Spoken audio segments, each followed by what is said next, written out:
एक शेर से शुरुआत करता हूँ क्योंकि यहाँ पर शायर बहुत हैं। वो शेर जो है इस वक्त की हकीकत बताएगा। शेर है कि क्या तो करना था हमको और क्या सियापा कर रहे हैं। क्या तो करना था हमको और क्या सियापा कर रहे हैं। बात ये है, बात क्या है, बस चूतियापा कर रहे हैं। तो उसी सिलसिले की शुरुआत कर रहा हूँ। ज़िंदगी में मैंने बहुत सारे चूतियापे किए हैं, अभी शायद सबसे बड़ा वाला करने जा रहा हूँ क्योंकि trying stand up for the first time in my life, वो भी एक ऐसी जनता के सामने जहाँ सब परफॉर्मर हैं। मतलब ज़्यादातर लोग जो है परफॉर्म कर चुके हैं, जिनका जो परफॉर्म कर चुके हैं वो सब अपने अपने हिसाब में लगे हुए कि यार कौन सा जोक लैंड हुआ, कौन सा शेर मिस हो गया। कुछ लोग ऐसे भी हैं जो आए होंगे और जिनका आज थोड़ा ख़राब हो गया है ना, मतलब स्टेज पे पहुँचे और टट्टी हो गई। वो दुआएं कर रहे हैं कि जो भी अगला बंदा स्टेज पे जाए उसको दस्त ही लगे भाई, उसके भी परफॉर्मेंस ख़राब हो या खुदा इसको बर्बाद कर आज। तो मैं मेरे भाइयों आपसे यही गुजारिश करने वाला हूँ कि आप मेरे जोक्स पे हंसिएगा। अगर वो फ़नी है तो हंसिए, अगर आपको लगता है कि वो जोक फ़नी हो सकता था तो भी हंसिए, अगर आपको ये लगे कि उसका इंटेंशन तो कम से कम हंसाने का था तो भी हंसिए, और अगर लगता है कि कुछ भी फ़नी नहीं था तो मुझ पे हंसिए कि यार क्या आदमी आ गया यहाँ पे। खैर, वैसे मेरा नाम है ख्वाजा गुस्ताख। ख्वाजा गुस्ताख मेरा पेन नेम है, तखल्लुस। शायद दोनों नहीं समझ में आया आपको, तो मैं बताता हूँ कि जैसे शायर होते हैं, अब असदुल्ला खां को कौन जानता है, लेकिन गालिब को सब जानते हैं। ऐसे ही संपूर्ण सिंह कालरा को कौन जानता है, लेकिन गुलजार को सब जानते हैं। ऐसे ही आदर्श शुक्ला को कौन जानता है, लेकिन ख्वाजा गुस्ताख को हम जानते हैं। हालांकि इसको भी कौन जानता है, लेकिन पैटर्न यही, आप समझ रहे हैं ना, कि उसी पैटर्न पे मेरी एक एक्स ने मेरा नाम गुस्ताख रखा था, ख्वाजा हमारे कुछ शागिर्दों ने रख दिया, और मैं अब आपके सामने पहुंच चुका हूं। तो हम जिस स्टेज पे हैं, वैसे आज बता दूं आपको, न्यू ईयर आ चुका है और आज 5 तारीख है। तो कितने लोग यहाँ पे हैं जो स्टेट बोर्ड से जिन्होंने पढ़ाई की है? कुछ लोग हैं, ठीक है। तो आपको मालूम होगा कि जो लोग स्टेट बोर्ड से होते हैं उनके 2 जन्मदिन होते हैं, बाप एक होता है, जन्मदिन 2 होते हैं। और तो मेरा उस सर्टिफिकेट के हिसाब से आज जन्मदिन है, तो आप इसी बात पे ताली बजा सकते हैं। ऑलराइट, ठीक है। ये 2 बर्थडे क्यों होते हैं?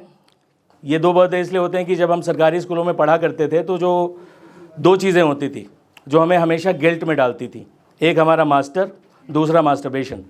तो हमारे मास्टर साहब ने ये कहा कि वो तय कर देते थे कि कौन सा लड़का कौन सी लड़की किस तारीख को और किस साल में पैदा हुए। उन्होंने तय कर दिया, हमने मान लिया, और उस लिहाज से आज मेरी ऑफिशियल डेट ऑफ बर्थ है, जन्मदिन है। अब आगे चलते हैं, कुछ तो लेकर आया था मैं।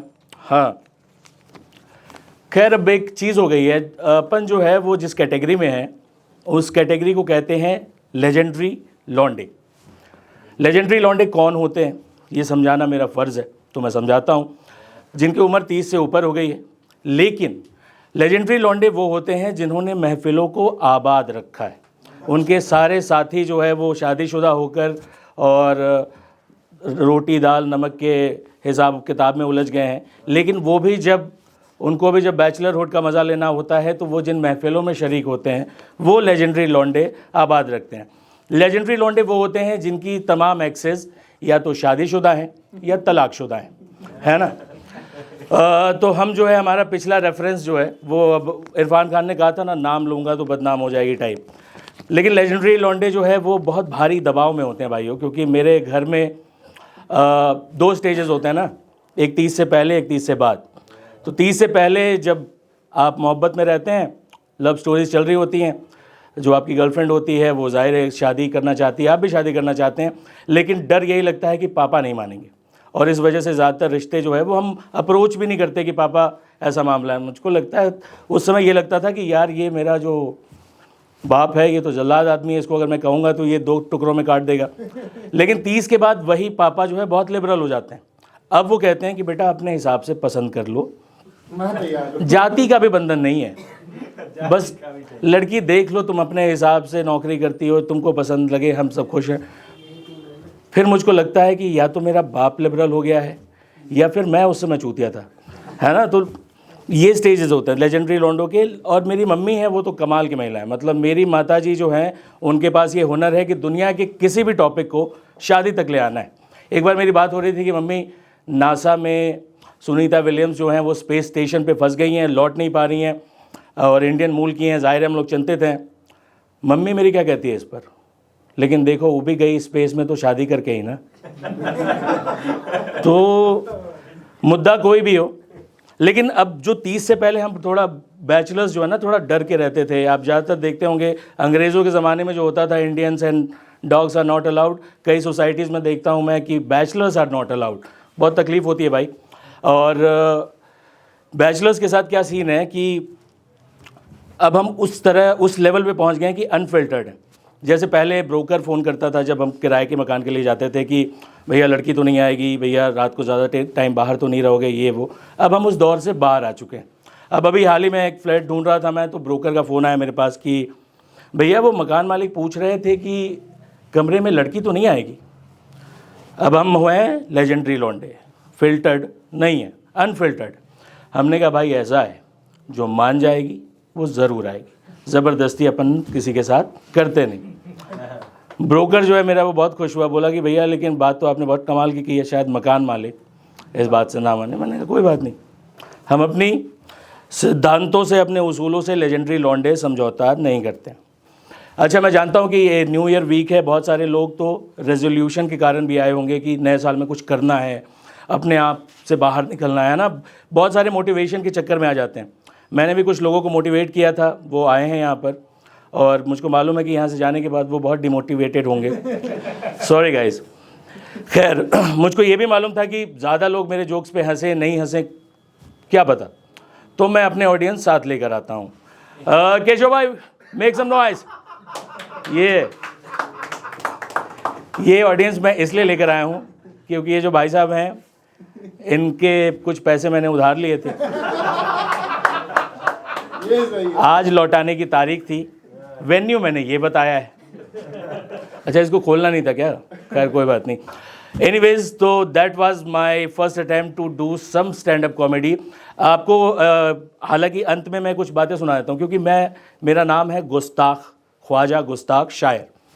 और गुस्ताख जो है आप जानते हैं कि गुस्ताखियों के लिए तो मैं जिस ऑफिस में काम करता हूँ वहाँ पर लोगों को बताया, मैंने माहौल बनाया कि भाई शायर है लड़का। तो उन्होंने ऑफिस का एक प्रोग्राम हो रहा था, उसमें मुझको बुला लिया कि हाँ भाई हमारे बीच ख्वाजा गुस्ताख शायर हैं, ये कुछ सुनाएंगे। और ऑफिस का माहौल है, और मैं ऑफिस में मतलब मुझसे वो नहीं हो पाता,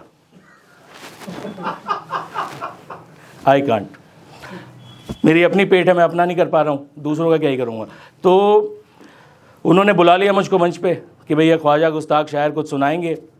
मैं उस दिन पता नहीं किसी बात से तो मैं एक चमचे से थोड़ा चिढ़ा हुआ था, तो एक शेर सुनाया मैंने, उसी के साथ अपना स्टैंड अप समाप्त करूँगा। तो शेर सुनिएगा जैसे आप लोग सुन रहे थे।